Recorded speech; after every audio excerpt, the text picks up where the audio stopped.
What's up mga ka-farmer? So karong adlaw gikan man tagahapon sa Lapu-Lapu nya. Nabisita ta sa farm ug pinakalit kay namo koy buhatonon sa mga umabot na adlaw. So bago patang mata may muta pa. So karon checking sa farm, nag-check na ko gabi ako lay pakita sa inyo ha. Unsa akong ginabuhat every na ako sa farm. So morning na manaslag panglaog, so pakit-on ta mo sa akong ginabuhat. So mag-check ta sa mga piso. So ato ipakita kani dire. So ni katong bag-o lang nato na baguhay lang na sila mga ka-farmer Pasko kayo. Mga upgraded native chicken na sila og muning katong dali managko sa pikas. Nagko na mo ni first batch. Nagko na kayo. Nagko na kayo. Op. Relax, diha lang mo. Mga na mga ka-farmer Usually check po ko, kumauli ko mo check po ko sa kaning kalamansi. Namtay kalamansi. So mga kalamansi na to. Tapa. So kana nya pakiton ta mo sa range nato. Gamay na lang ni kay gamit man natong mga material. Ang uban kana mga upgrade na sa Indio. Dapat dito speaker palandong na sila. Namin sila batuganan diha kana. Diha sila magtambay matagabi. So diha mga ka-farmer Nya napapunta dire. Naani kainit ang farm.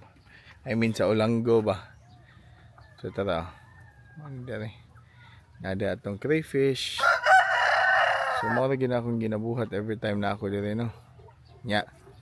Karon breeding man ta.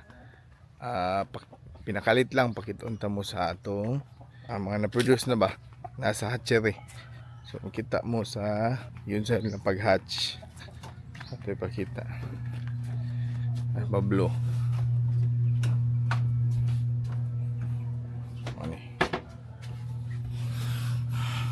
See nanatay kuan ka piso 7 ka piso. Kita mo mga nang crack na. So naglihok-lihok So hoping na daghan ng ma-hatch karon para mapunan-punan po datong mga piso. And then sa pikas which is kani mao na itong mga gisalang na mga itlog daghan nagikay na mga ka-farmer napapagitay umabot daghan. Ano tayo mga collection din ng mga itlog. So napod tayo recording nato.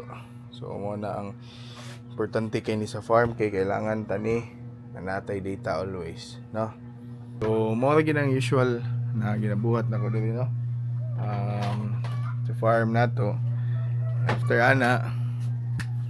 mig check kahapon among laog mi nya man sa ibitan din nato ato ding pakalitag manihan pud So kana lang mga ka-farmer mo ni akong daily routine sa farm. Ipakita lang ako ninyo akong morning routine So again, thank you for watching sa kanina video.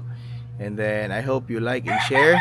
And sa wapa mga naka-follow diha, follow na mo para maka updated mo sa atong mga pa-Gcash, manihan, mga raffle nato na mga panghatag piso ug uban pa. Nya sa ganahan pod na mo inquire sa itong mga manok, pwede ra gid kay mo message natay daghang pang Bisaya manok kung ganahan mo magpaihaw o ganahan mo palit sa to nya. Kung followers pa gyud, discounted na, matik na mga ka-farmer Salamat kayo mga ka-farmer and happy farming.